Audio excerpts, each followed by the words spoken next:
Coup de pouce pour la planète, top départ, c'est parti pour votre magazine 100% développement durable. Comme chaque semaine, on commence ces 5 minutes d'info verte par le coup de presse. Un front franco-indien pour le solaire, des chiens de berger pour sauver les guépards, la question du ménage des océans, tour du net de l'info écolo avec Mylène Girardot.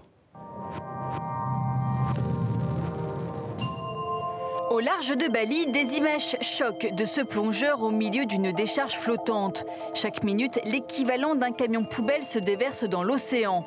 Les Échos recensent les pistes crédibles pour nettoyer l'écosystème marin, de la réduction du plastique à la source aux prototypes testés pour récolter et recycler les déchets en mer, avec un objectif, des océans propres d'ici 2050.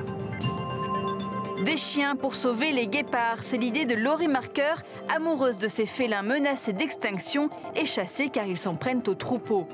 Dans sa ferme modèle en Namibie, Laurie dresse des chiens de garde, des kangals, de très gros bergers d'Anatolie qui effraient les prédateurs. Résultat, moins d'attaques de guépards et son exemple fait mouche, 600 chiens ont déjà été placés dans les exploitations de la sous-région.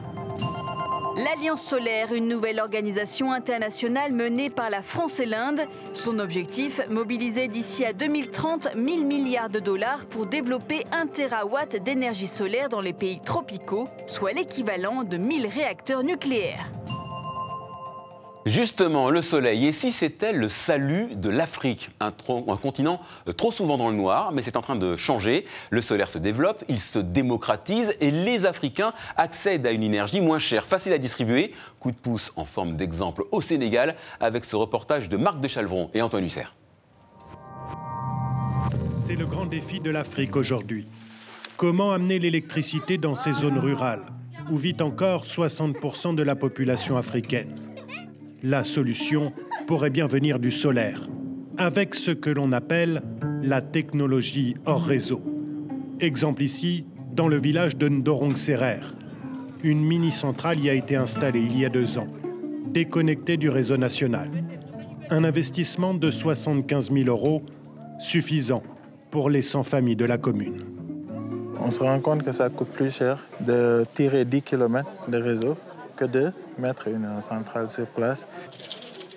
Cette technologie dispose même de moyens pour emmagasiner de l'énergie, ce que ne permettent pas les centrales solaires de taille plus importante. Pour accéder à l'électricité, les habitants doivent acheter un abonnement auprès de la société qui gère le mini-réseau. Une charge forcément pour les familles, mais un bénéfice également. C'était plus cher avant. Avant, on achetait du pétrole, des piles, des bougies pour les enfants et des allumettes.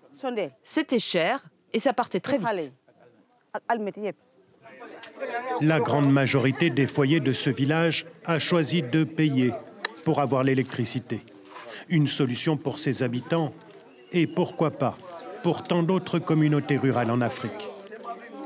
Quand Paris fait son marchand de tapis, regardez ces belles images. Des éoliennes au large, une source d'énergie renouvelable propre, pile poil dans le cadre des accords de Paris, justement.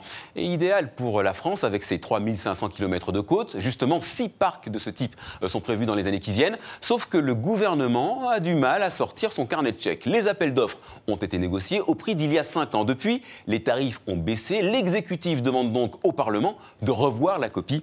Notre maison brûle et on regarde le relevé de compte.